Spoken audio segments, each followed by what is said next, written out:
persévérer chaque jour dans l'enseignement des hommes.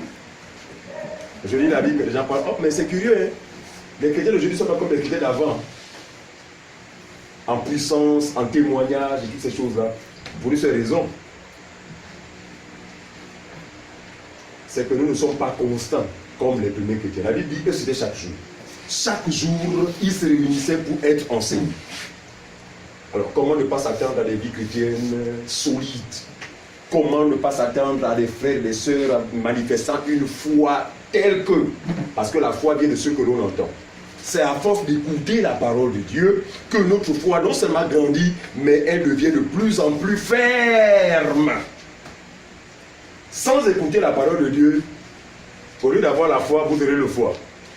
Or, le Seigneur souhaiterait que nous manifestions la foi. Amen. Ok, le thème que nous allons aborder, vraiment, je prie ce soir que le Seigneur nous ouvre grandement les yeux. C'est un thème qui donnera aux uns aux autres de pouvoir ouvrir les yeux. Nous l'avons partagé au PK9, mais au PK9, on a commencé un peu en retard et donc on n'a pas eu le temps de dire tout ce qu'on avait à dire. À la grâce de Dieu, nous allons nous étendre sur ce thème. Alors, en tant que chrétien,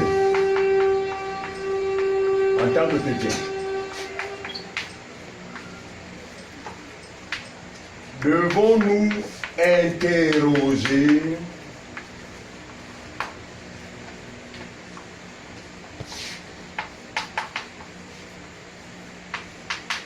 les démons? Point d'interrogation. En tant que chrétien, devons-nous interroger les démons ou avons-nous le droit d'interroger les démons pour avoir une quelconque information? Dans nos villages autrefois, en effet, privés de la connaissance de Dieu, lorsqu'il y avait un petit souci au sein de la famille, un parent, notamment le notable, allait derrière la maison pour invoquer soi-disant les ancêtres.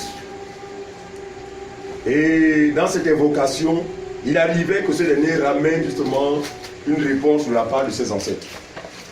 Mais en réalité, il n'en est rien parce que tous ceux qui sont morts, nous lit la Bible et nous n'avions plus un seul rapport. Il n'y a plus de relation entre les morts, même les parents, ceux qui étaient pour nous les parents, qui sont morts, et nous les vivants. La Bible est claire. Il est réservé à l'homme de mourir une seule fois, après quoi vient le jugement. Autrement dit, les morts n'ont aucune part avec ce qui se fait sous le soleil. Mais le diable profite de l'ignorance des hommes, suivez-moi bien, comme pour leur faire croire que non, en fait il est possible de son vivant de rentrer en relation avec un parent de feu. D'accord?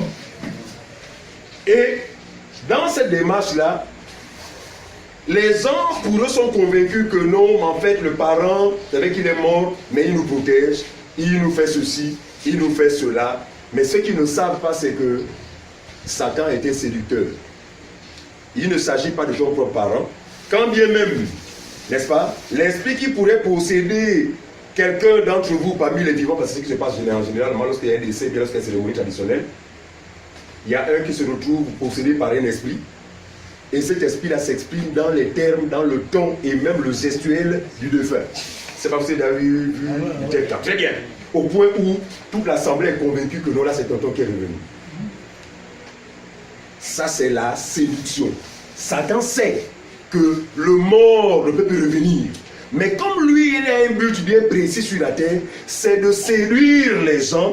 Et il envoie ces démons qui, eux, connaissent bien le défunt, ont parfois même habité le corps du défunt. Vient posséder un vivant, soi-disant, et vous donner des informations, je vous assure, des informations vérifiées. Il connaît chacun par son nom. La dame ou le monsieur qui est en transe vous dira, qui s'appelle Jeannette ici? Voilà, Jeannette, mais comment, pourquoi tu as oublié Joséphine? Mais je vous assure des informations tellement vraies que vous finissez par croire que, en effet, ceux qui sont morts sont toujours avec nous, prennent soin de nous, répondre à nos besoins, etc., etc. Ainsi, nous sommes dans une abomination qui dit par son nom. Alors, lisons rapidement la parole de Dieu. Lisons, s'il vous plaît, Apocalypse chapitre 12. Apocalypse chapitre 12, on va lire le verset 12. Apocalypse 12, le verset 12. Celui qui a la page va lire pour que nous gagnions en temps. Apocalypse chapitre 12, verset 12. Apocalypse 12, 12. Page 1259. Oui. C'est pourquoi. C'est pourquoi. Réjouissez-vous, cieux, et vous qui habitez dans les cieux. Malheur à la terre et à la mer. Car le diable est descendu vers vous animé d'une grande colère, sachant qu'il a peu de temps. Voilà. La Bible dit, réjouissez-vous cieux, et vous qui habitez dans les cieux. La parole de Dieu ne s'adresse pas aux anges. La parole de Dieu s'adresse aux croyants. Donc le croyant, grâce à sa foi en Jésus, suivez-moi bien, a eu part à une expérience qu'on ne peut expliquer avec des mots. Vous comprenez ça? Ce qui s'est passé, c'est que bien que vivant sur la terre, il se retrouve curieusement dans les cieux. Là où Christ est, d'accord? Il se retrouve en Christ Jésus dans les lieux célestes. Telle est la position de tous les croyants. On peut nous voir là marcher, oh dis-le, dans le fond, selon notre expérience, n'est-ce pas, grâce à notre foi en Jésus, nous ne sommes plus ici, mais nous sommes désormais ici. C'est pourquoi il dit, le chrétien, vous êtes dans le monde, mais vous n'êtes pas du monde.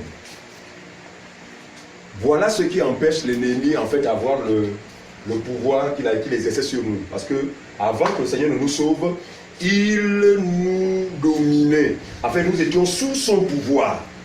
Mais par la foi en Jésus, la Bible dit, il nous a transportés du royaume des ténèbres à son admirable lumière.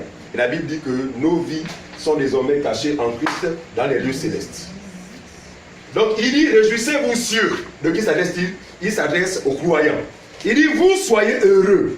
Parce que bien que le diable exerce son pouvoir sur la terre, vous n'êtes plus sous son pouvoir. Ceux qui sont sous son pouvoir, c'est le reste des hommes, du moins ceux qui n'ont pas encore cru. Il faut que ce soit bien clair. Non, nous tous on est dans le monde là, nous tous confondus, les croyants comme les non-croyants. Mais ce qui se passe, c'est que celui qui a cru au Seigneur, la Bible dit sa vie est désormais cachée. Où? En Christ, dans les lieux célestes. C'est pas ce que je comprends. C'est pourquoi l'accès facile que les sorciers avaient dans nos vies par le passé, aujourd'hui sont comme limités, ils ne peuvent plus. Parce qu'autrefois, il faisait de nous ce qu'il voulait à n'importe quel moment. Enfin, nous étions sous son pouvoir. Maintenant, grâce au Seigneur Jésus-Christ, il nous a délivrés de ce pouvoir. Donc, nos vies sont désormais cachées en Christ dans les lieux célestes. Mais il dit, réjouissez-vous cieux, et vous qui habitez dans les cieux. C'est nous qui habitons dans les cieux. Car votre adversaire, le diable, c'est ça? Malheur à la terre et à la mer. Regarde, malheur à la terre. À la terre, donc, le globe terrestre. Malheur à la terre et à la mer. Le globe terrestre et tous ceux qui n'ont pas Christ, donc les humains. Il dit malheur. Pourquoi? Car le diable est descendu animé d'une grande vers la terre, animé d'une grande colère. Vous savez tous comme moi que lorsqu'il y eut guerre dans le ciel, Michel et ses anges combattirent contre le diable et ses démons. Mais la Bible dit que Michel et ses anges en sortirent vainqueurs. Et après cette victoire, ils furent précipités, donc Satan et tous ses démons. Au départ, c'était des anges de Dieu. Même Satan était un ange de Dieu. Il s'appelait Lucifer. Lucifer qui signifie ange de lumière. Mais il a réussi à corrompre le cas d'ange du Seigneur Jésus-Christ, qui, suite à cette corruption, n'étaient plus des anges de Dieu, sont devenus maintenant des anges de ténèbres. Au départ, anges de lumière, mais sont devenus des anges de ténèbres. Et c'est depuis leur chute qu'ils sont appelés aujourd'hui les démons. En venant dans le monde, certains se sont retrouvés dans les mers. Ce que vous appelez aujourd'hui, oh les génies, il y a un génie là-bas à la mer du côté d'eux. D'autres se sont retrouvés dans les forêts. Hein, les génies de forêt. D'autres se sont limités ici dans les airs. Ce sont les démons de l'air. Hein, dans nos villages, nous savons, hein, et notamment chez les miens, il y a une initiative qu'on appelle les génies de l'air. Lorsqu'on se fait initier, quand ces génies-là, quand ces démons-là rentrent dans le corps de la personne, les yeux se retournent. Donc les yeux ne sont fixés que vers le ciel. Très bien. Donc bref, le monde entier, la Bible dit, est sous la puissance du malin. Mais gloire soit rendue à Dieu pour le peuple de Dieu que nous sommes, parce que bien qu'étant dans le monde, gloire à Dieu, nous ne sommes plus sous le pouvoir ou sous la puissance du diable. Il dit, il est descendu vers vous, animé d'une grande colère, sachant qu'il a peu de temps. Hein? Grande colère. Une colère justifiée par le fait qu'il a quitté la position la plus élevée et se retrouvait rejeté, déçu, animé d'une jalousie à l'égard de l'homme qui, lui, a le privilège, alors qu'il descend, le croyant monte. Regardez la colère, d'où sa détermination, si vraiment bien, qui n'est pas celle de faire du bien à l'homme, je vous assure. Quand bien même dans nos rites traditionnels, il y a des rites, soi-disant, des rites qui nous protègent. Des rites initiatiques. Non, chez nous, quand tu dis le witch, tu es protégé. Quelqu'un qui vient pour détruire, vous dit qu'il vient vous protéger. Non, il ne vient pas vous protéger, il vient pour détruire. Jean chapitre 10, verset 10. Jean 10, 10, on y va. Sachant qu'il a peu de temps.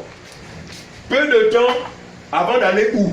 Avant d'aller dans le lac de feu. Sachez-le très bien, Satan est conscient qu'après son règne ici-bas, il doit se retrouver dans le feu éternel.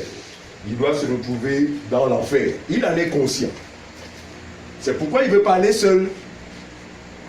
Jean chapitre 10. C'est pourquoi ce qu'il fait, c'est séduire le plus grand nombre, amener les gens dans le mal, juste pour que la mort les retrouve dans ces conditions, pour pouvoir les entraîner dans le lac de feu.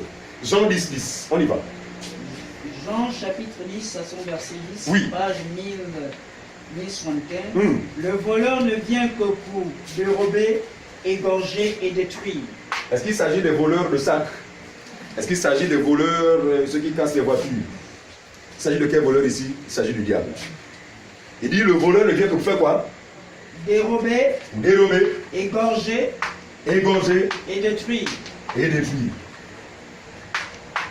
Le voleur, le diable ne vient que pour dérober, égorger et détruire. C'est un passage suffisant pour montrer que le diable ne fera jamais du bien à l'homme. Même quand il semblerait le faire. Le fond, c'est que il est venu, il a une mission bien claire, il est bien déterminé à faire quoi? À détruire, égorger et dérober. Dérober, égorger et détruire. Alors, prenons rapidement Deutéronome. Deutéronome chapitre 18. Deutéronome 18, s'il vous plaît. Deutéronome 18, le verset 9 au verset 14. Deutéronome 18, verset... Je rappelle notre thème. Devons-nous interroger les démons? Est-ce que le croyant a le droit d'interroger les démons pour recueillir des informations venant d'eux? Deutéronome 18, verset 9 à 14. Très bien. Lorsque tu seras entré dans le pays que l'Éternel ton Dieu te donne, tu n'apprendras point à imiter les abominations de ces nations. On s'arrête là. Dieu parle à Israël selon la chair. Il dit que lorsque tu seras rentré dans le pays que l'Éternel ton Dieu te donnera, il s'agit de quel pays? Selon la chair, selon Israël, il s'agit de Canaan, le pays où coule le lait et le miel. Or, l'ancienne alliance était l'ombre des choses à venir. C'est-à-dire que pour le peuple d'Israël, c'était un pays géographique. Maintenant, dans la nouvelle alliance, il nous faut trouver le sens de ce pays-là, parce que l'ancienne alliance témoigne de la nouvelle alliance. Est-ce que le Seigneur nous promet un pays terrestre? Je ne crois pas, parce que toute la terre sera détruite à la fin de toutes choses. Donc le pays dont parlait le Seigneur de manière imagée, alors que ce pays était géographique pour Israël, pour nous les croyants, ce pays n'est rien d'autre que la personne du Seigneur Jésus-Christ.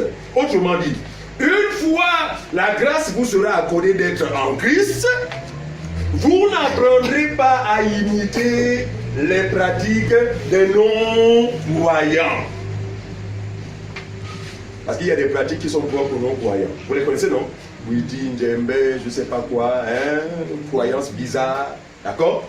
Et en ce qui nous concerne, notre foi n'est tournée que vers notre seul et unique Dieu. Il dit que quand vous serez en Christ, vous n'apprendrez pas à imiter ce qui se fait autour de vous. La suite? Verset 10. Oui.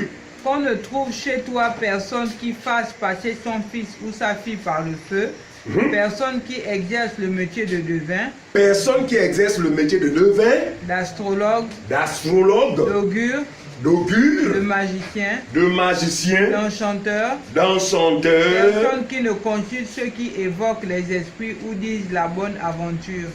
Personne qui consulte ceux qui invoquent les esprits. Ou disent la bonne aventure. Ils disent de bonne aventure. Ou personne qui interroge les morts. Ou personne qui interroge les morts. Ensuite, car quiconque fait ces choses-là est en abomination à l'Éternel. Donc Dieu est clair avec le peuple. Dieu interdit à son peuple de rentrer, d'être en relation avec les mauvais esprits. Quand il n'y a pas de mauvais esprits, vous voyez tout de suite des démons.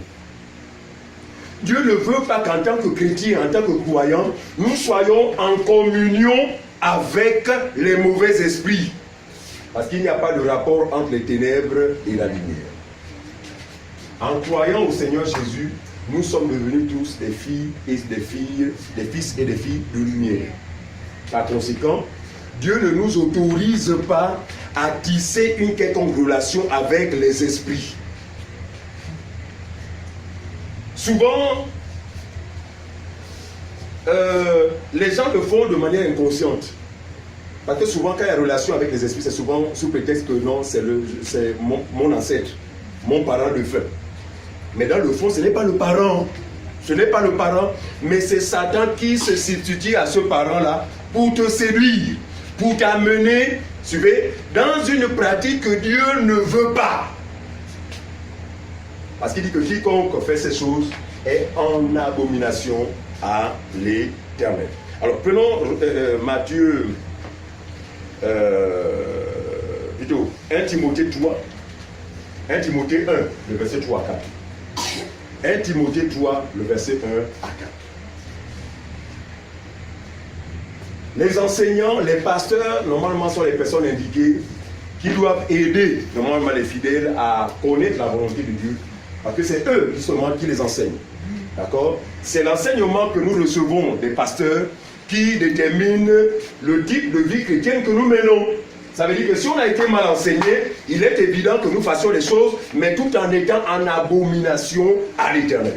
C'est pourquoi les ministres qui sont les enseignants, avant d'enseigner quoi que ce soit, doivent s'évertuer à s'assurer, n'est-ce pas, de la qualité. Est-ce que ce que je vais enseigner là, Jésus a ordonné qu'on enseigne cela? Alors Timothée est le fils dans la foi de l'apôtre Paul. Il n'était pas son fils spirituel. Vous savez? Je disais 1 Timothée 1, verset 3 à 4. Alors, donc, l'apôtre Paul a engendré par l'évangile un monsieur appelé Timothée. Et Timothée a grandi dans la foi, encadré par l'apôtre Paul. Et lorsqu'il fut mature, suivez-moi bien, l'apôtre Paul, il arrivait que l'apôtre Paul, vous savez qu'il avait reçu une mission, disons, internationale. Il devait aller ici et là. Et il arrivait qu'à un moment, il se sépare de Timothée. Mais de là où il était, suivez-moi bien, de là où il était, il ne manquait pas d'adresser des lettres à Timothée, comme pour l'exhorter. Et l'une des exhortations, c'est ce que nous allons lire là, c'est 1 Timothée chapitre 1, verset 3 à 4. On y va. 1 Timothée chapitre 1, verset 3. Écoutez l'exhortation. Je te rappelle l'exhortation que je t'ai à mon départ pour la Macédoine, Voilà. lorsque je t'engageais à rester à Éphèse, afin de recommander Suivez. à certaines L'exhortation que je t'adressais consistait à quoi? À recommander à certains. personnes De faire quoi? de ne pas enseigner d'autres doctrines. Je t'ai recommandé de dire à certaines personnes de ne pas enseigner d'autres doctrines. Pourquoi? Parce que Paul sait qu'il n'y a qu'une seule doctrine. La Bible dit, l'ensemble de ceux qui avaient cru persévéraient dans l'enseignement. Donc il n'y a pas deux enseignements, il s'agit d'un seul enseignement. Mais Paul dit à Timothée que je t'exhorte de recommander à certaines personnes de faire attention, de ne pas enseigner autre chose que ce que moi, Paul, j'ai enseigné. Vous savez que ce que Paul a enseigné n'a pas été différent de ce que Pierre a enseigné. Ce que Paul a enseigné n'a pas été différent de ce que Jacques a enseigné. Est-ce que vous comprenez ça? Tous les apôtres étaient d'accord. Pourquoi? Parce que c'est un seul maître qui leur a enseigné. Même l'apôtre Paul qui n'était pas avec Jésus, lorsque Dieu se révéla à lui, Dieu révéla le même évangile, le même enseignement à Paul. Au point où, lorsque Paul alla vers les pierres et les autres, exposer l'évangile qu'il avait reçu par révélation, cet évangile n'a pas été différent, n'était pas différent de celui que les pierres avaient reçu. Cela confirme encore qu'il n'y a qu'un seul et unique enseignement. Il n'y a qu'une seule doctrine. Que voulons-nous dire, simplement? Regardez, nous sommes les Gabonais. Nous avons cru en ce Seigneur-là qui est mort pour le salut de quiconque croit, sans distinction. Juif comme grec. Ça vous le savez, non? Donc le salut concerne tout le monde, enfin concerne tous les peuples, toutes les nations sans distinction. Que vous soyez arabe, que vous, le salut, enfin bref, Dieu ne fait exception de personne en ce qui concerne le salut. Suivez-moi bien. Bon, ça veut dire que nous sommes les Gabonais. On a écouté l'évangile unique qui nous a été prêché.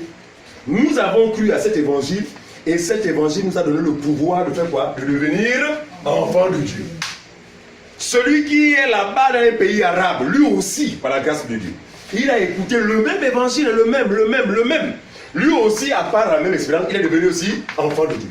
Regardez, bien qu'on ne se connaisse pas, bien qu'on soit dans deux pays différents, en temps normal, je dis bien en temps normal, on est censé recevoir la même doctrine. Est-ce que vous comprenez ça? Mais ne vous êtes pas posé la question qui essaie de savoir, mais qu'est-ce qui fait que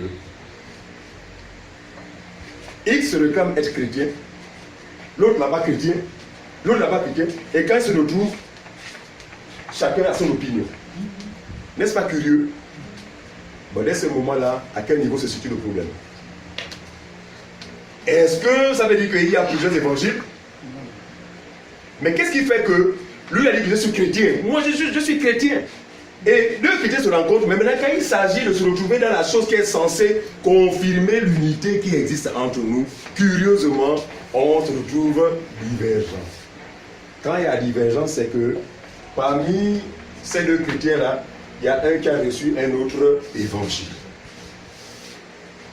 Or, nous devons tous recevoir un seul et même évangile. Galates 1,6, rapidement, juste 6. Galates chapitre 1, verset 6. On y va. Galates 1,6. Galates 1,6. Galates chapitre 1, le verset 6. Je m'étonne que vous vous détourniez si promptement de celui qui vous appelle par la grâce de Christ pour passer à un autre évangile. Vous écoutez Paul? Il dit je m'étonne, je suis étonné. Parce que moi, Paul, je reconnais que le Seigneur m'a confié un seul évangile. Je reconnais que le Seigneur a confié à Pierre un seul évangile, à Jacques un seul évangile, à Jude un seul évangile, à tous les apôtres un seul évangile. Mais je suis étonné que vous vous détourniez de cet évangile unique-là. Pourquoi? Pour passer, la Bible dit ça, c'est ça? Pour passer à un autre évangile. Quand on passe à un autre évangile, c'est là où a lieu la diversité d'opinions. Or, si nous, dans notre église, la femme prêche, c'est un langage, non? Oh, chez nous, la femme ne prêche pas. Oh, chez nous, la femme se voile. Oh, chez nous, la femme ne se voile pas. Bref, et puis on a l'impression qu'il y a plusieurs seigneurs, plusieurs doctrines, plusieurs églises. Il n'y a qu'une seule église, une seule doctrine, un seul Seigneur. Ça veut dire que même si on ne se connaît pas, si vraiment c'est l'évangile unique que tu as reçu, quand on se rencontre, on doit avoir quoi? Le même, la même pensée, le même esprit, le même Dieu. C'est ce qu'on appelle l'unité de la foi. C'est ça l'unité de la foi. C'est-à-dire que vraiment on ne se connaît pas, mais on se retrouve dans quelque chose de commun. Enfin, nous avons ensemble quelque chose de commun. C'est la même semence. C'est la même parole qui nous a engendrés. Voyez-vous? Alors, Paul dit, pour passer à un autre évangile, continue frère. Verset 4. En dessous, ouais. Et de ne pas s'attacher Non, à non, non, reviens à Galates chapitre 1, le verset 6, on n'a pas fini le verset 6. Le verset 6. Pour passer à un autre évangile. Je reprends encore un peu plus haut pour que nous ayons le sens. Je m'étonne que vous vous détourniez si promptement de celui qui vous a appelé à la grâce, oui, oui, pour passer à un autre évangile. Pour passer à un autre évangile. Suivez, écoutez, suivez Paul. Vas-y. Le verset 7. Oui. Non pas qu'il y ait un autre évangile. Est-ce que tout le monde écoute ça? Paul dit, hein, parce que moi quand il dit que pour passer à notre évangile, c'est comme s'il ouvrait une porte pour dire qu'il y a plusieurs évangiles. Mais il rectifie pour dire que non pas qu'il y ait plusieurs évangiles, mais qu'est-ce qui se passe? Qu'est-ce qui fait en sorte qu'il y ait plusieurs évangiles? Qu'est-ce qui fait en sorte qu'il y ait plusieurs opinions autour de la personne de Jésus? Mais quoi? Mais il y a des gens qui vous troublent et qui veulent renverser l'évangile de Christ. Donc, quand on assiste à la diversité d'opinions, c'est que l'évangile a été renversé. Ou des gens tentent de renverser l'évangile. En fait, l'évangile ne peut pas être renversé. Parce que l'évangile, c'est la colonne et la pluie de la vérité. Enfin, bref, Jésus a dit ça. Les portes de l'enfer ne peuvent voilà, très bien. Donc, l'évangile, c'est Dieu lui-même. Il ne peut être renversé. Mais Paul reconnaît qu'il y a des gens qui tentent. Voilà. Donc, en tentant de le faire, il falsifie, sans le savoir, l'évangile, au point où ceux qui reçoivent cet évangile se retrouvent petit à petit séduits. Celui qui est séduit, c'est celui qui s'éloigne du droit chemin. Séduire, c'est entraîner quelqu'un hors du chemin. Voilà le chemin. Quand quelqu'un est séduit, au départ il est là, et puis hop, hors du chemin. Et rien ne réjouit Satan plus rien, n'est-ce pas, ne réjouit Satan que de savoir, suivez-moi bien, que de savoir que la personne a été séduite. Parce que quand on est séduit, on est vraiment exposé à la mort. Quand on est séduit par rapport à la parole de Dieu, eh bien on est une victime pour Satan. Et là il se lave les mains, il aura atteint son but. Parce que son but c'est de quoi? C'est de séduire. Je reprends encore Apocalypse chapitre 12, mais le verset 9. Avant de continuer, Apocalypse. Fabrice, tu gardes ton doigt à 1 Timothée. Apocalypse 12, le verset 9. Verset 9. Écoutons. Et il fut précipité, Oui. le grand dragon, le serpent ancien, appelé le diable et Satan, celui qui séduit toute c'est écrit la comme ça. terre. C'est écrit comme ça. Le diable et Satan, celui qui séduit toute la terre. Donc lui, il est là pour égarer les gens. Il est là pour tromper les gens. Sachant qu'une fois quelqu'un est trompé, égaré, l'enfer est assuré. C'est pas ce qui fait comprendre. Gloire soit rendue à Dieu parce que la parole est venue comme la lumière pour éclairer ceux qui marchent dans les ténèbres. C'est pas ce que fait comprendre. Donc tous, autant que nous sommes, marchons par le passé dans les ténèbres. Mais Dieu a envoyé sa lumière qui est censée nous faire sortir des ténèbres pour nous placer dans le droit chemin. Et ce chemin n'est rien que la personne du Seigneur Jésus-Christ. Et cette lumière, c'est l'évangile unique. Quiconque n'a pas reçu cet évangile est dans les ténèbres. Quiconque marche en dehors de cet évangile est dans les ténèbres. Continuons 1 Timothée. 1 Timothée 1. Timothée 1, Voilà, 3 à 4. verset 3 à 4. Je te rappelle l'exhortation que je te fis à mon départ, pour la Macédoine, Oui. lorsque je t'engageais à rester à Éphèse, afin de recommander à certaines personnes de ne pas enseigner d'autres doctrines. Continue, frère. et de ne pas s'attacher à des fables et à des généalogies sans fin, Ouais. qui produisent des discussions plutôt qu'elles n'avancent l'œuvre de Dieu dans la foi. Vous comprenez ça? De s'abstenir de quoi? Des fables. fables.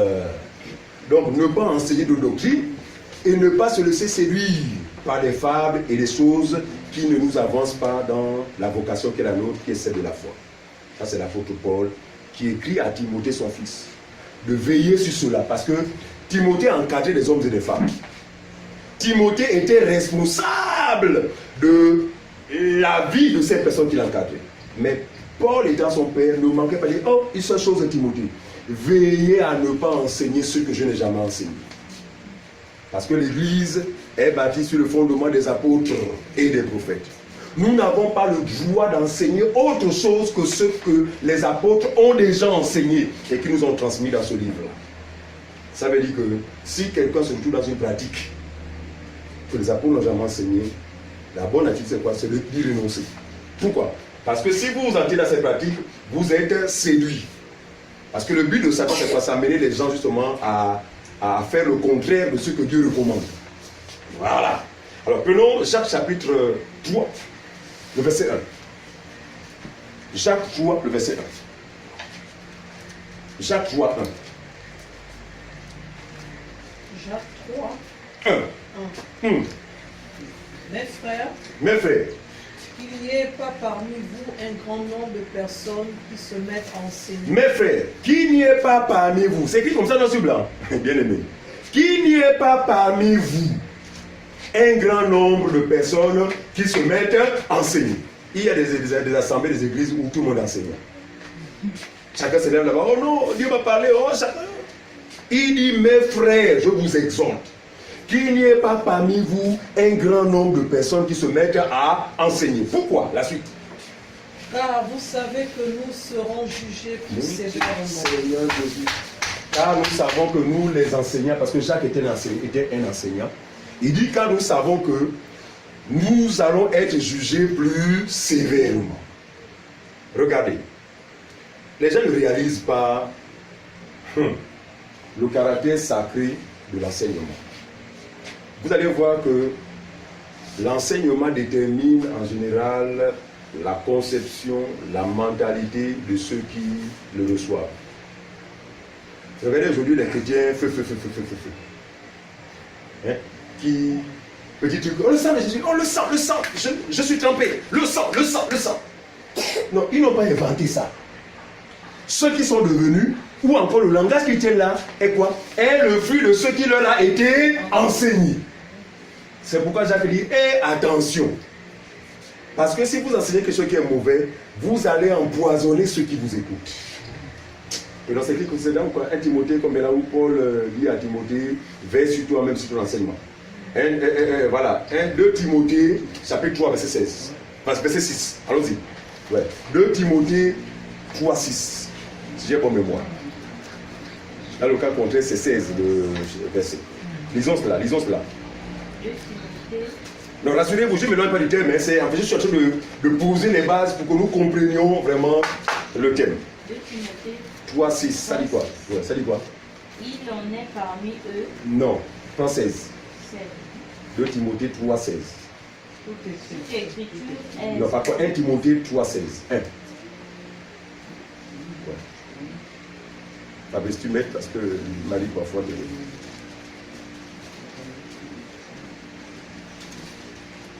Non. Alors, je vais trouver. Je vais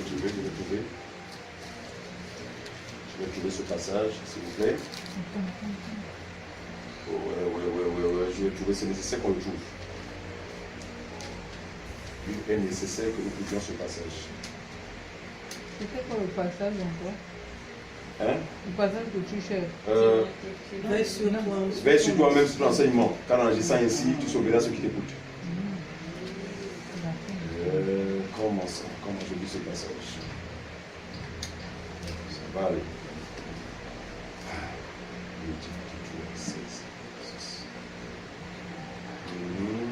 Verset 16. Voilà.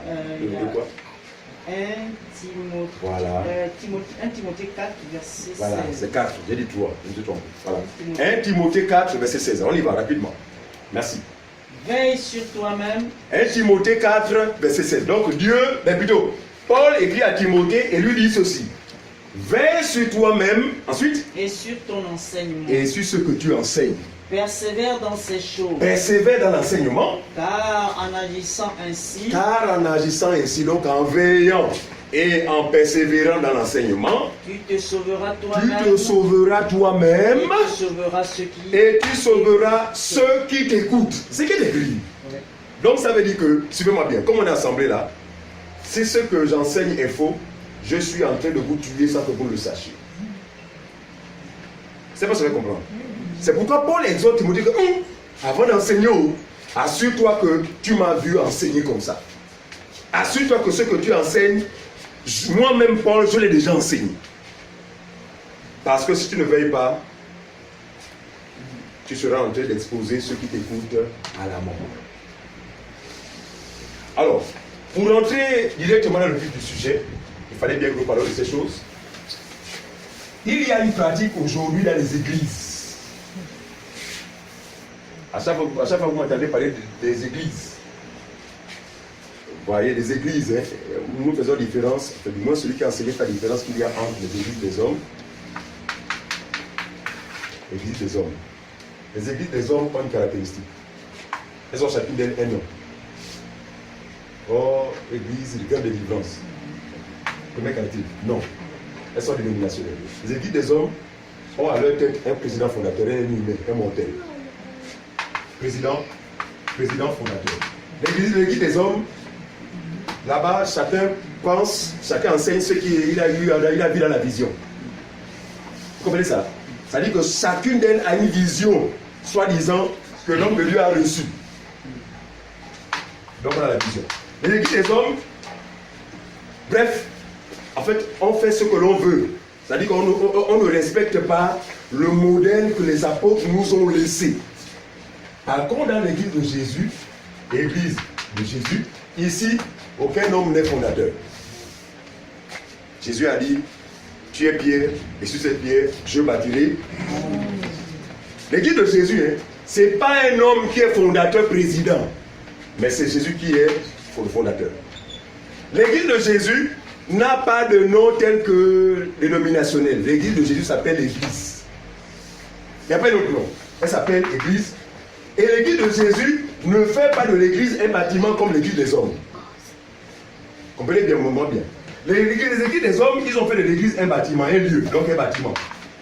En fait, toi l'église s'appelle comment? Moi l'église s'appelle X. Ça c'est l'église des hommes. Mais l'église de Jésus, Jésus a fait des hommes et des femmes son église.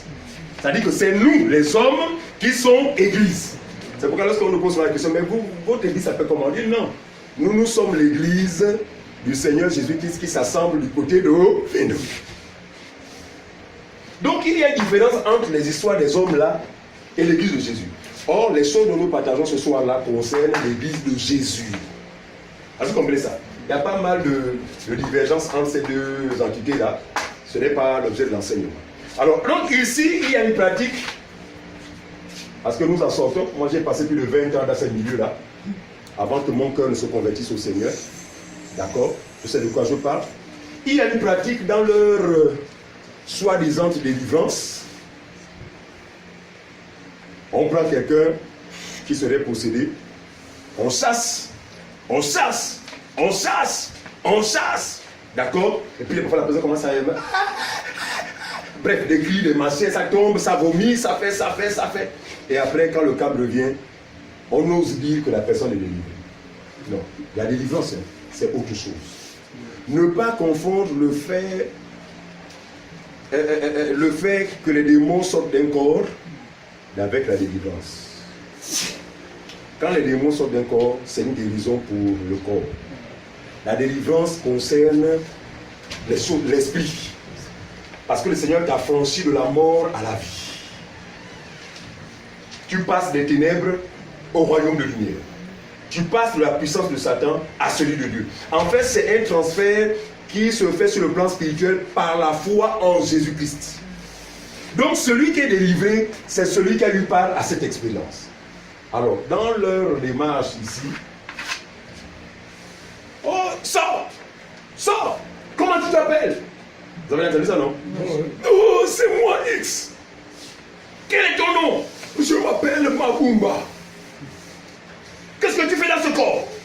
Oh, je suis là pour détruire la vie de X. C'est juste avec une voix théâtrale. Depuis combien de temps es-tu là? Bref, on assiste à ce que Dieu interdit. Dans Deutéronome 18, je ne voudrais pas que vous invoquiez les esprits. Je ne voudrais pas que vous parlez avec les esprits. Donc la personne se met dans une relation, enfin établit une relation entre lui et les démons. Alors que la recommandation que le Seigneur nous donne en tant qu'enfant de Dieu, c'est simplement vous chasserez les démons. Nulle part il a dit prenez le temps de les interroger. Parce que souvent ils disent que en les interrogeant, ils découvrent comment amener la personne vraiment à être vraiment délivrée. Ils interrogent les démons, soit disant que Jésus l'a fait dans la Bible. Est-ce que Jésus l'a fait dans la Bible? Oui? Oui? Combien de fois? Regardez, la loi dit ceci, que toute affaire doit être réglée sur la déposition de 2 ou 3 témoins. Ça veut dire qu'on ne peut pas prendre un passage ou un seul fait pour en faire une doctrine. Il faut le témoignage de 2 ou 3, 4 faits. Dès ce moment-là, on peut en faire une doctrine. Jésus l'a fait une seule fois. Suivez-moi bien, allons-y rapidement. Marc chapitre 5. Marc 5. On va comprendre ce qui s'était passé réellement. Marc chapitre 5, on va lire le verset 1 à 13 seulement. Marc 5, 1 à 13. Marc 5, 1 à 13. 1 à 13. Ils arrivèrent à l'autre bord de la mer, Oui, dans le pays des Ganaréniens. oui. Aussitôt que Jésus fut hors de la barque, il vint au-devant de lui un homme, sortant des sépulcres et possédé d'un esprit impur. Très bien. Donc un fou qui vient au-devant de Jésus. Ensuite, Cet homme avait sa demeure dans les sépulcres et personne ne pouvait plus le lier, même avec une chaîne. voyez-vous, même quand il arrivait qu'on l'attache avec des chaînes de fer, les démons qui étaient en lui étaient tellement puissants qu'il arrivait qu'ils rompent ces chaînes.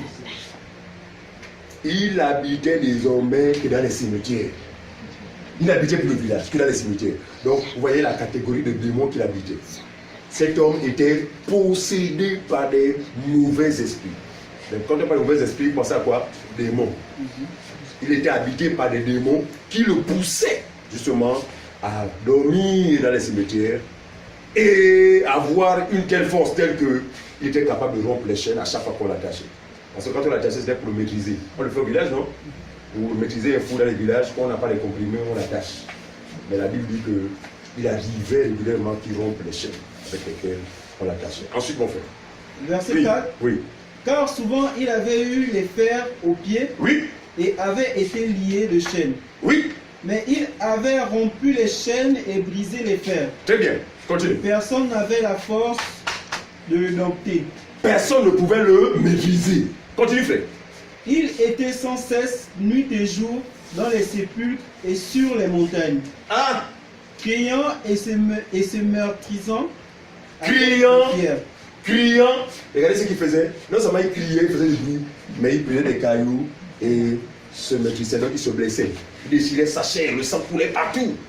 Regardez, il ne faisait pas cela par sa propre volonté, mais les démons qui ont pour mission de le détruire, c'est eux qui le poussaient à se meurtrir. Cela confirme qu'il n'est pas venu pour nous montrer ses belles dents. Le diable n'est pas venu pour s'amuser avec les humains.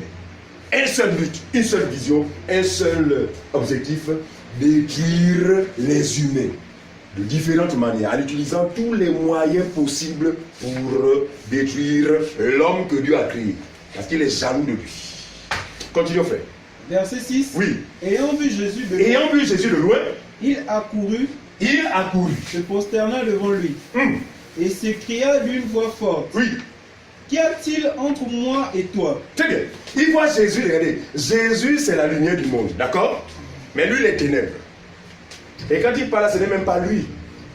Ce sont les démons qui sont en lui qui utilisent sa bouche pour dire quel rapport y a-t-il entre toi et nous? Parce que nous sommes ténèbres, mais toi tu es lumière. En effet, il n'y a pas de rapport entre les ténèbres et la lumière. Ça veut dire que la présence de Jésus les avait certainement dérangés parce que la lumière dérange les ténèbres. La lumière dissipe les ténèbres.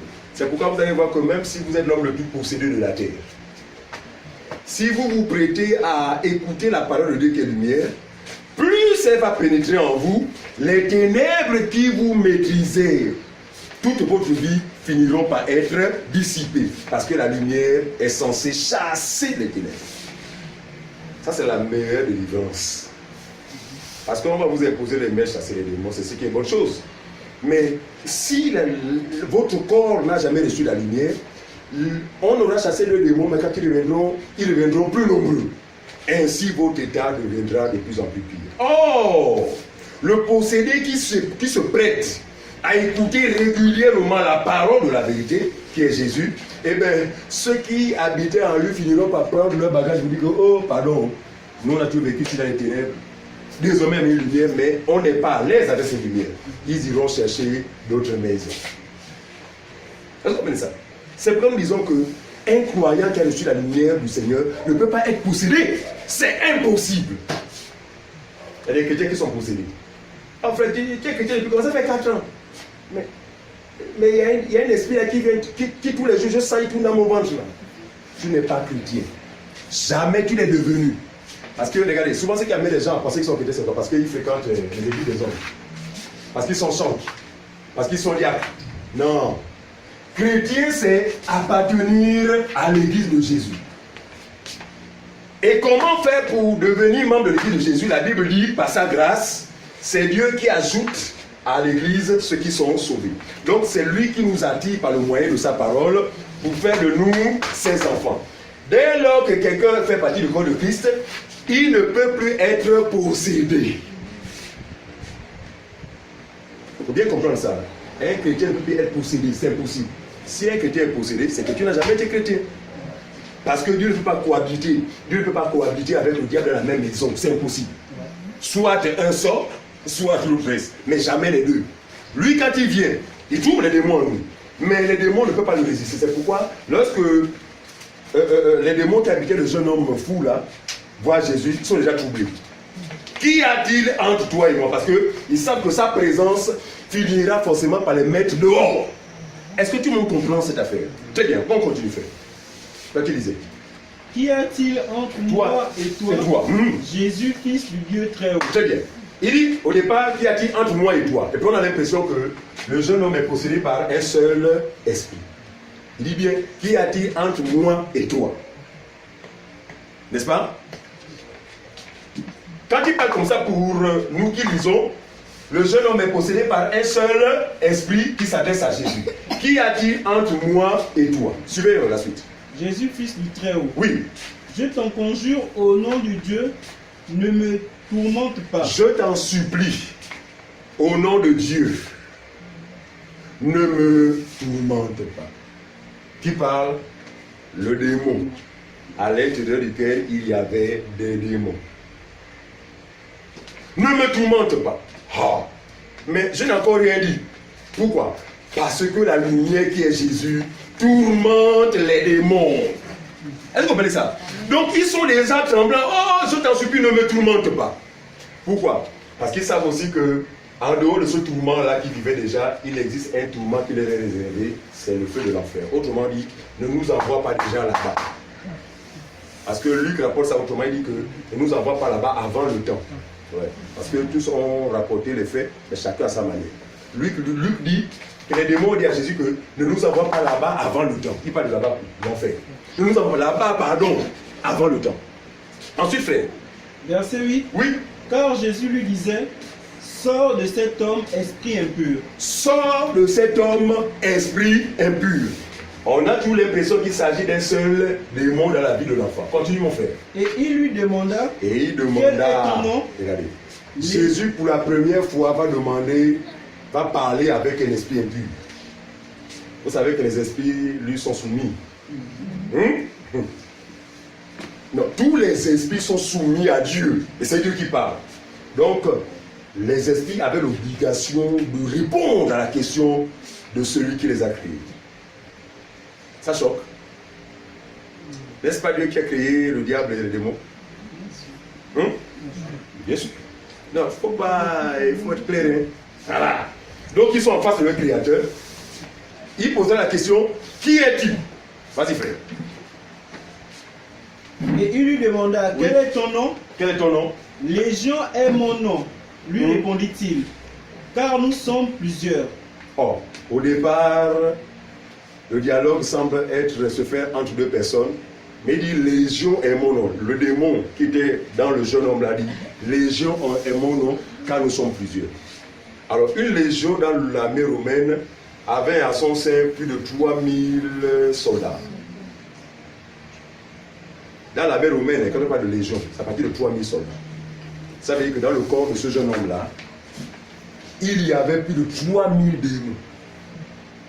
Donc on peut donc être mince comme ça, c'est bon, c'est bon. On peut être de petit corps, mais abriter dans son corps des centaines et même des milliers de démons. C'est possible. Mais ces démons en vous ne viennent que pour un seul but, vous détruire. Ils vous pousseront à faire des choses visant un seul but, que je vais pousser celui-là à faire ça pour qu'il soit détruit. Voilà le but des démons. Donc ils ne viennent pas pour s'amuser, ils sont déterminés. On a dit au départ qu'ils sont descendus vers vous animés d'une grande colère. Donc le Seigneur pose la question, qui es-tu? Je m'appelle Légion, parce que nous sommes nombreux. Continue frère, jusqu'au verset 13. Verset 10. Et il le priait instamment de ne pas les envoyer hors du pays. S'il te plaît, Seigneur, ne nous envoie pas hors du pays. Non, ne nous envoie pas loin. Parce qu'ils craignaient quoi? Ils craignaient le lieu de tourment. Or, Jésus savait qu'il n'avait pas le droit de les envoyer là-bas parce que le temps n'est pas encore arrivé. L'Apocalypse nous révèle qu'il y aura un temps où le Seigneur va prendre le diable, le lier, voilà, et le jeter avec tous ces démons dans le feu de l'enfer. Mais eux, c'est ce qu'ils craignaient. D'accord? Ils vont supplier le Seigneur que ne nous envoie pas ailleurs, mais pardon. Profite du troupeau du berger là qui est dans la zone. En nous envoyant dans les pourceaux, dans le troupeau de ce berger. En suppliant le Seigneur, on y va faire. Il y avait là, vers la montagne, un grand troupeau de pourceaux qui passait. Et les démons le prièrent, disant, envoie-nous dans ces pourceaux afin que nous entrions en eux. Il leur permit. Oui. Et les esprits impurs sortirent, entrèrent dans les pourceaux, et le troupeau se précipita des pentes escarpées dans la mer. On s'arrête là. Regardez, le Seigneur a ordonné à tous ces démons-là qui habitaient le jeune homme à aller rentrer où? Dans un troupeau de pourceaux. Bon. Et une fois ils sont rentrés dans les ports, tous les porcs se sont précipités vers Voilà. Donc, au point de se jeter tous dans la mer. Ce jour-là, le berger a été perdant. Tout son troupeau a péri dans la mer. Regardez. Pour beaucoup d'ignorants, beaucoup de personnes qui ne comprennent pas la parole de Dieu, ils ont pris ce fait-là pour dire que c'est pourquoi nous, on ne mange pas. Pourtant, c'est bien précisé que tous ces porcs-là, à l'intérieur desquels les démons étaient rentrés, si vous m'avez bien, tous ont péri. Donc il ne s'agit pas de le même porc. Tous ont péri. Les autres porcs sont des animaux tout à fait naturels que nous devons manger librement. L'apôtre Paul est clair dessus. Mangez de tout ce qui se vend au marché, sauf par motif de conscience. Si vous ne mangez pas le porc, c'est votre joie. Mais ne dites pas que Dieu a interdit. Parce que même quand Dieu donne la loi sur les animaux impurs dans la Nouvelle Alliance, les animaux impurs préfiguraient les non-juifs. Ne mets pas, s'il vous plaît. Les animaux impurs, n'est-ce pas, dont Dieu interdit dans l'Ancienne Alliance, que vous ne mangerez pas tel animal, tel animal, tel animal, préfigurer les non-juifs. C'est pourquoi lorsque Pierre va voir la vision, dans Acte du chapitre, il va voir une nappe, suivez-moi bien, c'est juif, il va voir une nappe qui vient du ciel, n'est-ce pas, des 4 extrémités, à l'intérieur de laquelle il y avait des animaux que Dieu interdisait dans l'Ancienne Alliance. Et les animaux vont se diriger vers Pierre. Et Pierre va entendre une voix pour dire que Pierre, mange ces animaux-là. Il va dire, non Seigneur, jamais moi j'ai mangé des animaux impurs. Pierre parle en tant que juif. Et Dieu lui dira, Pierre, n'appelle pas impur ce que moi j'appelle pur. Et ça coïncidait avec la vision de Corneille, n'est-ce pas? Parce que Dieu avait voulu que Corneille, qui était un non-juif, reçoive l'évangile. Donc les animaux impurs symbolisaient nous les nations qui ne sont pas des juifs. Qui désormais dans la Nouvelle Alliance sommes au même pied d'égalité que les juifs, parce que et les juifs et les non-juifs, tous sommes sauvés par la foi en Jésus. Est-ce que vous comprenez ça? Donc il n'est pas question de ces animaux, ces pousseaux, qu'à cause de ça, comme les démons étaient entrés dans les pousseaux, vous les chrétiens, vous ne devez pas manger le porc. Non, mangez le porc. Si quelqu'un aime le porc, mangez-le. Hein? Soyez libre. Oh? Parce que Christ nous a affranchis de ces choses-là. D'accord? Nous ne sommes plus sous le régime de la première alliance. Nous sommes désormais libres en Jésus-Christ. Alors, suivez-moi bien. Regardez, Jésus ne l'a fait qu'une seule fois. Mais il nous faut comprendre le pourquoi. Pourquoi Jésus s'est mis dans cette démarche? Jésus s'est mis dans cette démarche parce que toute sa vie sur la terre était une vie d'enseignement. Non seulement il enseignait verbalement, mais il a aussi enseigné à travers les actes qu'il faisait. Est-ce que vous comprenez ça? Donc, en interrogeant le possédé, il veut nous donner un enseignement selon lequel, dans un seul corps, il peut avoir des milliers de démons. Et il ne l'a fait qu'une seule fois. Il veut aussi nous enseigner que le pouvoir qu'il avait, c'est celui que nous avons aujourd'hui, que nous pouvons également chasser les démons. En son nom. Et plus jamais Jésus n'a pas répété un tel acte. Mais regardez ce qui se passe aujourd'hui dans les églises des hommes. Ce qui se passe, c'est que les gens interrogent les démons, suivez-moi bien, les démons qui ont un père, parce que le père des démons, ou encore le chef des démons, c'est le diable. Et le diable, lisons cela rapidement, on va terminer. Jean chapitre 8, le verset 43. Jean chapitre 8, le verset 43. 43 à 44, rapidement.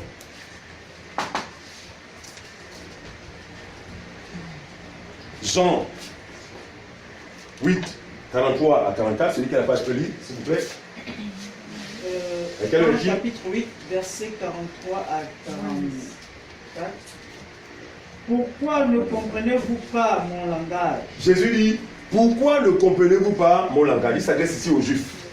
Parce que vous ne pouvez écouter ma parole. Parce que vous ne pouvez écouter ma parole. Vous Jésus. avez pour père le diable. Suivez. Oh. Jésus dit aux Juifs que parce que vous n'écoutez pas ma parole, parce que vous ne croyez pas à ma parole, votre père c'est le diable. Ensuite. Et vous voulez accomplir les désirs de votre père. Vous voulez accomplir les désirs de votre père. Il a été meurtrier dès le commencement. Le diable a été meurtrier dès le commencement. Et il ne se tient pas dans la vérité. Suivez, hein? Et il ne se tient pas dans la vérité. Parce qu'il n'y a pas de vérité en lui. Parce qu'il n'y a pas de vérité en lui. Ça s'arrête pas là. Lorsqu'il profère le mensonge. Lorsqu'il profère le mensonge. Il parle de son propre fond. Donc le fond du diable c'est quoi? C'est le mensonge. Car il est menteur et père du mensonge. On s'arrête là. Donc le fond du diable c'est quoi? C'est le mensonge. Il est le père du mensonge. Alors si lui-même que le diable est le père du mensonge et que tout son fond est mensonge, combien de fois c'est démon? C'est-à-dire que tous les démons aussi ont la même nature que lui-même. Très bien. Donc tous ce sont des menteurs. Mais regardez comment le diable séduit aujourd'hui ceux qui ont fait de l'acte de Jésus une doctrine. Parce qu'il y a des églises, des pasteurs qui ont fait de ça une doctrine. Vous ne pouvez pas chasser le démon d'un corps sans d'abord interroger ces démons. Regardez, sans le savoir, séduits par le diable, ils se retrouveront en train d'interroger un menteur. Suivez, un menteur qui a une mission, un but bien précis. C'est de détruire, égorger, diviser. Oh, comment tu t'appelles? Je prends l'exemple de Fabrice, c'est mon fils, Dylan. Oncle et neveu. Fabrice, c'est l'oncle. Maintenant, Dylan, c'est possédé. Comment tu t'appelles? Ah, c'est moi, Fabrice. Je pense que c'est pas ce que j'écoute à la radio, j'écoute avant. Pendant qu'il dit c'est moi, Fabrice est là-bas son travail, lui, il n'a même pas une pensée négative vis-à-vis de son neveu. Suivez-moi bien. Donc il est en train de travailler, il est loin d'imaginer que le neveu est dans une séance de soi-disant délivrance, séance qui va déboucher par des choses graves. Suivez-moi bien. Et comme nous vivons à l'aide de la technologie, les pasteurs enregistrent ces histoires-là. Parce qu'en général, celui qui est possédé est dans un état second.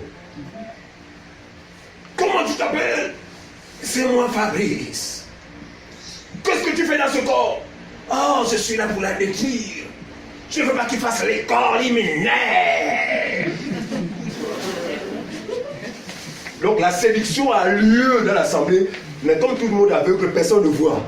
Oh, amen. Oh, vraiment. C'est lui-même qui est là. C'est-à-dire que le pasteur qui est aveugle donne une occasion à Satan d'atteindre, d'accomplir ses desseins. Qu'est-ce que tu fais dans ce corps? Oh, je veux le détruire. Il doit mourir. Tout cela enregistré au téléphone. Bref, tout cela est dit. Après quoi? Sors. Après silence. La radio acclamons le Seigneur. Quand Dylan sort de sa transe, Dylan, bon, nous on a accusé de diviser les familles. Je préfère m'abstenir de te donner des détails. Mais ce que nous voulons dire, c'est que nous avons enregistré tout ce qui s'est passé. D'abord, tu connais un monsieur qui s'appelle Fabrice? Fabrice, c'est mon oncle. Ah, je vais parler plus loin. Toi-même écoute. Je vous assure. On a dit qu'il est venu pour faire quoi? Égorger, diviser et détruire. Quand Dylan va écouter ces choses, pendant l'écoute, la haine, la colère qui va commencer à monter vis-à-vis de son oncle, qui, le pauvre, n'entretient aucune idée, pensée négative à l'endroit de son neveu. Et un mauvais climat va commencer à s'installer au point où Dylan à un moment donné sera... Parce que ça va coïncider avec les situations que Dylan traverse. L'école, ça ne marche pas. Et quand l'école ne marche pas, c'est parce qu'il ne finit pas. Mais il va oublier ce faire et il va tout coller à Fabrice. Parce que, soi-disant, les démons... je vous assure, c'est de cette manière que Satan utilise les faux pasteurs, les faux docteurs pour détruire. Aujourd'hui, les familles sont divisées à cause de ces faux pasteurs qui commettent, qui pratiquent des choses que le Seigneur n'a jamais recommandées. C'est Jésus qui l'a fait avant sa mort. Mais après sa mort, il va donner son esprit à l'église, notamment aux apôtres. Vous allez voir de Actes des apôtres jusqu'à l'Apocalypse, aucun apôtre s'est livré à interroger les démons. Pourquoi? Parce que les apôtres avaient la connaissance selon laquelle le diable est le père du mensonge. L'interroger, c'est lui donner l'occasion d'accomplir son dessein. Le commandement que le Seigneur donne, c'est simplement que vous chasserez les démons. J'ai pas besoin. Attends, j'ai besoin d'échanger avec les démons pour aller où? Parce qu'avec le Saint-Esprit, je discernais que la personne est possédée. Mais je le mets dehors, c'est tout. Qu'est-ce qu'il y a? Oh, mais comment tu t'appelles? Tu fais quoi? Ça fait combien d'années que tu es venu? Mais mon Dieu, ça fait combien d'années que tu habites là? Est-ce que... Attends, ça m'amène à quoi? C'est simplement qu'ils aiment le spectacle. Voilà. Ils cherchent la gloire de la part des hommes. Ils cherchent les fidèles. Parce qu'après, ces choses sont filmées et diffusées dans les radios. Moi, c'est pour ça tous les matins, là, par les faux. Ah, c'est moi! Voyez-vous? Donc, bien aimé, il n'est pas prudent pour les enfants de Dieu de se livrer à des pratiques que Dieu n'a jamais enseignées. Et le modèle qui est le nôtre dans l'Église, c'est le modèle des apôtres. En tant qu'enseignants, n'allons pas au-delà de ce que les apôtres ont enseigné. Je dis bien ceci. Lisez-moi toute la Bible, de Actes des Apôtres jusqu'à Apocalypse. Vous ne verrez aucun passage où les apôtres ont fait comme les faux pasteurs font aujourd'hui. Comment tu t'appelles? Quel est ton nom? Qu'est-ce que tu fais dans ce corps? Jamais ils l'ont fait. Par contre, il arrive parfois que les démons même sortent avant même qu'ils ne parlent. Leur présence seulement faisait trembler les démons. Pourquoi? Parce qu'ils avaient en eux le vrai Seigneur. Est-ce que vous comprenez ça? Donc, devons-nous interroger, et devons-nous en tant qu'enfants de Dieu interroger les démons? Réponse? Non. Si vous assistez à ces choses, il s'agit des églises des hommes, là où tout le monde fait leur propre volonté. L'église de Jésus ne fera jamais sa propre volonté. L'église de Jésus restera fidèle à l'enseignement du Seigneur.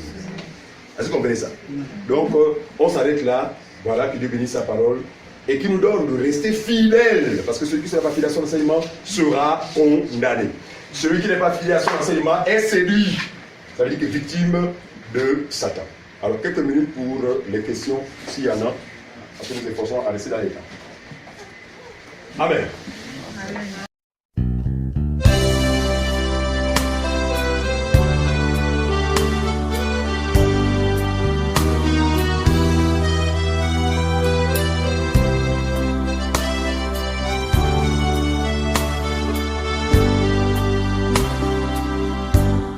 Sans ta lumière, Seigneur, que ferions-nous dans ce monde, perdu au large, dans le brouillard, au gré des vents? Sans ta lumière, Seigneur, où irions-nous dans ce monde? La mer est immense, sans ta présence,